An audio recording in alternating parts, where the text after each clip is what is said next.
global power is shifting in ways the old order can no longer control. The United States is no longer the unchallenged enforcer of global rules, it's just one player among many.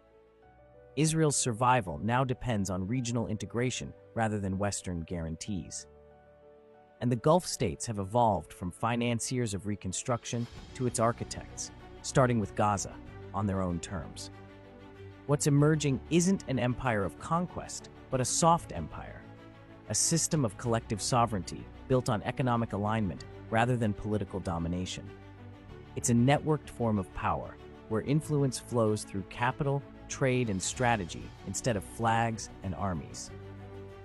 Meanwhile, mainstream political commentary has collapsed into ego-driven spectacle, personalities shouting at each other while saying nothing of substance. True analysis requires epistemological sovereignty, the ability to define truth through revelation, reason, and reality, not through the approval of Western institutions. Most analysts today act as propagandists for financialized power. They blend fragments of truth with deception to manufacture consent and preserve the illusion of control. But when you analyze events through the lens of the Quran and Sunnah, a different picture emerges, one in which every historical turn is part of Islam's inevitable trajectory toward victory. It's not about prediction, it's about perception, seeing through the colonial frameworks that keep the mind enslaved. Power today operates less through weapons and more through narrative. It shapes stories so domination feels natural and resistance feels irrational. It replaces truth with performance, turning illusion into accepted reality and obedience into moral virtue. Education and media systems reinforce this obedience by training people to repeat, not to reason, to adopt foreign paradigms instead of questioning their foundations.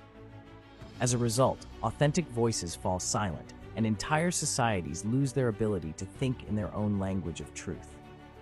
Middle Nation exists to reverse that, to restore reality-based thinking, honest expression, and fearless dialogue, to rebuild communities grounded in clarity and truth. Because what the West calls democracy was never their invention. Accountability and consent existed long before ballots and parliaments, in tribes, clans, and families that governed through trust and responsibility. For civilizations that still have these intact structures, importing Western political forms isn't progress, it's redundancy. The future belongs to those who think clearly, act consciously, and define truth on their own terms.